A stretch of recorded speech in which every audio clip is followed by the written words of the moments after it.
반갑습니다. 데이업 시청자 여러분들, 그리고 바이넥스 주주님들. 이 바이넥스 같은 경우 셀트리온 CT P47에 대한 이 모멘텀과 그리고 CDMO 기업으로서 이 가치가 더 크게 올라갈 수밖에 없습니다. 그래서 제가 오늘 여러분들에게 말씀드릴 이야기는 이 셀트리온의 CT P47에 대한 모멘텀과 그리고 빅파마 기업들이 왜 이 CDMO를 열광하는지에 대해서 상세하게 이야기를 드릴게요.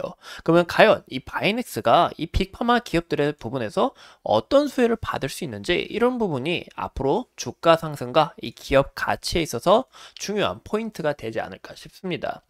제가 리스크까지 여러분들에게 상세하게 이야기를 드리니까 오늘 영상 굉장히 중요한 만큼 끝까지 시청해 주시고 좋아요와 구독으로 큰 힘 주시면 감사하겠습니다. 그럼 같이 바로 알아보실까요?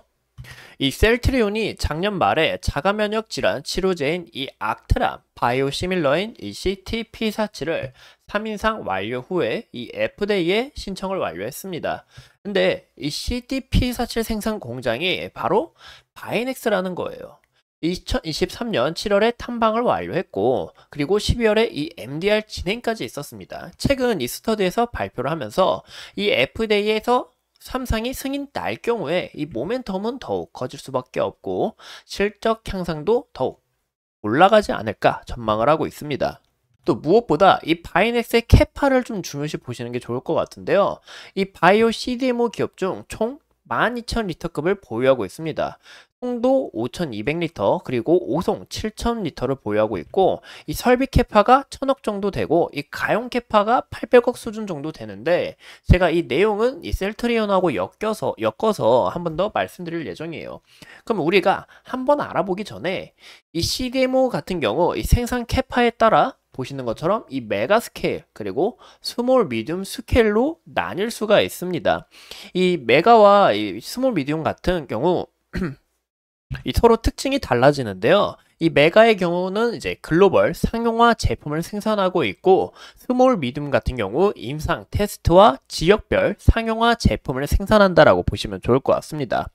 이 과거에 이 상용화 제품은 이 메가 스케일 이 CMO에서 독점을 했지만, 최근 2세대 항체 치료제들의 이 특허가 만료 시점이 대량으로 발생되면서 이 시밀러 제품들의 임상과 권역별 이 상용화 수요가 더 크게 증가했다라고 보시면 좋은데요.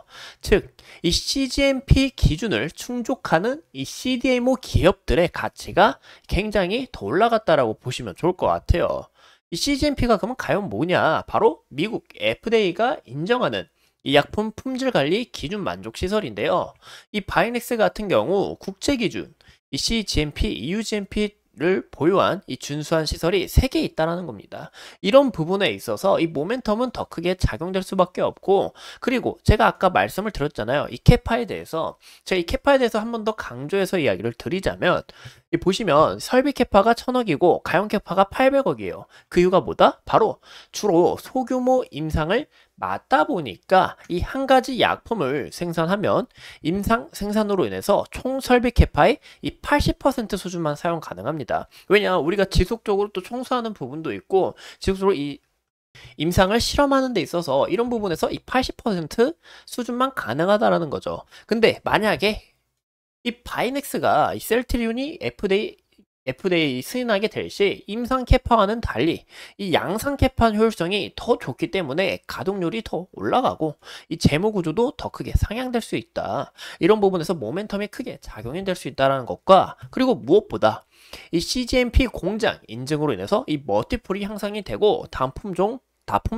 임상 생산에 대한 이 기대감도 우리가 참고해 볼 수 있다는 겁니다. 즉, 이 글로벌 업체로부터 추가 발주의 가능성이 열리게 된다는 거죠.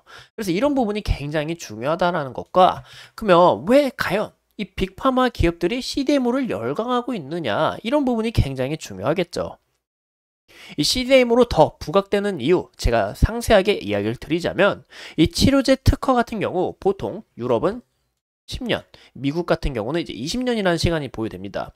이제 2세대 항체 치료제 대명사인 이 에브비를 한번 볼 수가 있는데요. 이 에브비의 휴미라 또한 2002년 출시된 이후로 2021년 이 약품 매출 1위에 올랐고, 그리고 에브비의 전체 매출 이 40%를 차지하고 있습니다. 이 특허가 2018년에 유럽이 2018년에 끝나고 이제 미국에는 이제 2023년에 만료가 됐어요. 근데 이 특허가 만료가 되자마자 이 바이오시밀러 제품에 밀려서 점유율이 40%까지 떨어졌다는 겁니다. 휴미라의 미국 매출 비중이 이 88%에 달했는데 44%까지 떨어졌다는 거예요. 그만큼 특허 만료로 인한 제약사들의 추정 손실이 커지고 있다. 그만큼 이 빅파마 기업들이 안절부절하다라는 것을 우리가 눈여겨볼 수 있습니다. 그래서 이 항체 치료제의 매출 의존도가 높기에 각종 소송과 이 제형 변경을 통해서 이 특허를 연장하는 이유가 이런 이유가 있다라고 보시면 좋을 것 같아요. 보시는 것처럼 이 글로벌 2세대 항체 치료제들은 이 출시 시기가 대부분 2000년이기 때문에 이 특허 만료도 보시는 것처럼 이 곧 다가왔습니다. 이제 최근이에요. 무엇보다 2023년의 경우 약 27조 규모의 이 약품 특허가 만료되는 시점이었다. 이렇기 때문에 시밀러 제품들이 대량으로 나오고 있고 오리지널 제품들의 이 점유율이 서서히 빠지면서 이 빅파마 기업들은 이 매출 공백을 메꿀 신약 개발에 혈안이 되어 있다는 겁니다. 이런 부분에 있어서 CDMO 기업을 열광한다는 것을 우리가 알 수 있겠죠. 이렇게 신규 파이프라인 개발 방안으로 신약 개발보다는 이 바이오텍 기술 도입에 있어서 이 라이선스 아웃이나 아니면 M&A 등이 우리가 활발히 이루어진다라고 보시면 좋을 것 같습니다. 또한 이 미국의 IRA 보이시죠? 이 IRA 실행으로 인해서 이 미국 정부가 최초로 제약사와 약가 협상을 실시하였습니다. 그래서 이 약 가격이 25%에서 여기 보이시죠? 60%까지 약가가 인하될 가능성도 있고 또 유럽 같은 경우 특허 기간 아까 몇 년이라고 했죠? 10년이라고 이야기를 드렸죠. 이 기간도 8년으로 감축됐다라는 거죠. 따라서 이 바이오 USA에서 키워드로 언급되었던 네 가지가 바로 이 CDMO 그리고 CGT, ADC, M&I 이런 트렌드가 반영이 됐다라고 보시면 좋을 것 같아요. 제가 이 이야기를 한 번 더 간단하게 풀어드리자면 빅파마 특허 만료 제품이 대량으로 쏟아진다. 근데 바이오시밀러의 투입으로 인해서 매출과 이익에 큰 타격을 받고 따라서 이 CGT, ADC 신약 개발에 심혈을 기울이고 있는데 이 신약 개발의 수단으로 이 M&A와 라이선스 아웃을 주로 사용하고 있다는 겁니다. 즉 임상과 신약 개발의 증가로 인해서 이 CDMO 가치는 더욱 올라갈 수밖에 없고 무엇보다 이 공정 개발의 비용도 매우 낮고 양산화 이후 이 제조에 필요한 공장 고정비가 굉장히 높기 때문에 이 CDMO 수요는 더욱 올라갈 수밖에 없다라는 거죠. 즉 제가 아까 말씀드린 것처럼 이 CGMP 인증 말씀을 드렸죠. 이 CGMP 인증을 획득했냐 안 했냐 이 부분이 굉장히 중요합니다. 근데 바이넥스 어떻죠? 바로 이 CGMP 인증 획득을 완료를 했고 또 부분이 왜 굉장히 큰 포인트냐면 한번 계약하게 될 시 다시 이 공장에 대해서 CGMP 심사를 받아야 하는 만큼 시간이 지연되고 매출도 크게 타격을 받습니다. 그래서 한번 계약이 이루어지면 개발 후 양상 시작 생산까지 도맡아서 할 수 있다. 이런 부분에서 바이넥스가 크게 수혜를 볼 가능성이 높다라는 거예요.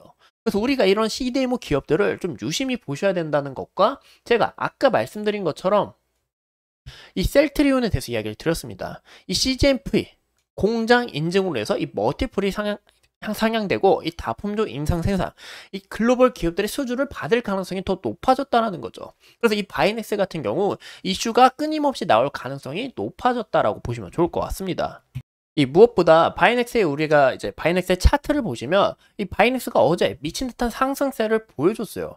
그 이유가 뭐냐면 바로 이 식약처 이 눈물약에 대한 저만제에 대한 이 세균 논란이 있었는데 이 식약처에 대해서 큰 문제가 없었고 또 무엇보다 이 저만제가 바이넥스의 캐시카우였던 만큼 귀중한 제품이었다는 거죠. 이 문제가 어느 정도 해소가 되었고 또 이 CDMO 기업들 앞으로 더 부각받을 수밖에 없는 이런 기대감과 이 셀트리온의 이 CT, P47에 대한 기대감까지 어느 정도 반영이 돼가고 있다라고 좀 보시면 좋을 것 같습니다. 그래서 이 실적 부분도 향상되지 않을까라는 전망이 있고 현재 주가가 오른 만큼 이 주가가 급상승을 하면 이 갭을 채우기 위해서 어느 정도 주가가 조정을 받을 수 있어요. 이 갭을 내리는 부분에 있어서.